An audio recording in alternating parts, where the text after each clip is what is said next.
చేశారు సార్. ఇప్పుడు ఏమొచ్చి టీడీపీకి వచ్చి మళ్ళీ అదే ఎంపీపీ టీడీపీకి వచ్చి వెంటనే నా మీద వేటు మొదలు పెట్టారండి.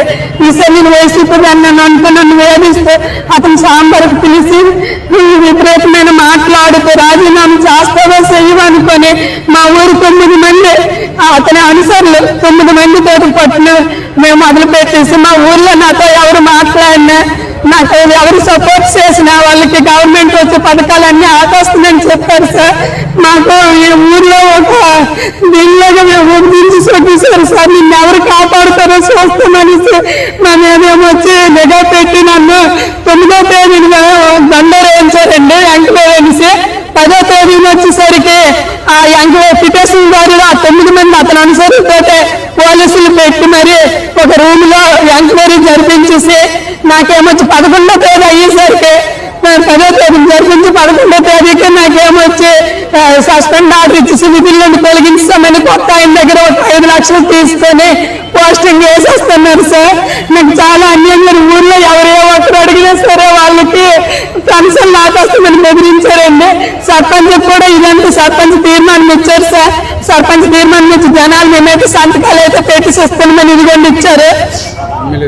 ఎమ్మెల్యే గారి దగ్గరికి వెళ్ళాను సార్. ఎమ్మెల్యే మేడంకి మేడం ఇదిగోండి ఎంతమంది నాకు సపోర్ట్ చేసి సంతకాలు పెట్టారు, మీరే న్యాయం చేయండి మేడం అని అంటే ఆ పిటిషన్ దాన్ని తీసుకొని వస్తేనే నేను చేయగలను, లేకపోతే నేనేం చేయలేను అని ఎంపీ మీదే పెట్టేస్తుంది సార్. ఈ ఎంపీ వైసీపీ టైంలో నుండి నాకు నైట్ పూట ఫోన్లు మాము చేసి వాళ్ళు సరే ఇబ్బంది పెట్టి వాళ్ళు అతనికి ఇదాము లేదనేసి ఇప్పుడు నా మీద కక్ష తీర్చుకుంటున్నాడు సార్. ఎవరు ఇది అవ్వకుండా ఊర్లో నేను తలెత్తుకొని తిరగలేకపోతున్నాను సార్. నాకు ఒక పోలియో చెల్లి ఉంది, ఒక అత్తయ్య ఉంది ముసలావిడ, మాకు తల్లిదండ్రులు ఎవరు లేరు, నేను మా ఆయన 2 పిల్లలు వాళ్ళు పెట్టుకొని ఉంటున్నాను సార్. దానికి పట్టుకొని ఎక్కడికి నేను వెళ్ళలేమనుకుని ఆవిడ దగ్గర ప్రాధాన్యపడినా కూడా ఎవరో ఆ పాపను పోలియో పాపను తీసుకుని వెళ్ళి మేము కనీసం ఇవ్వలేమని అన్నా నేనేమి మాకు అధిక ఎవరైనా ప్రాధాన్యపడినా సరే నేనేం మాట్లాడలేను. వాళ్ళ దగ్గరికి వెళ్ళి ఆడుతాను సార్. నాకు ఎవరు న్యాయం చేస్తారు సార్? నేను ఇప్పుడు పోలియో పిల్లలు పట్టుకొని ముసలి అత్తను పట్టుకుని 2 పిల్లలతో 10 సంవత్సరాలు నేను చేసిన పోస్ట్ నీకు ఎవరు కాపాడుతారో నేను తీసేస్తాను అంటున్నారు సార్. నేను ఇప్పుడు ఏం చేయాలి? మీరే న్యాయం చేయండి సార్, లేదంటే నేను ఎక్కడైతే చనిపోతాను సార్.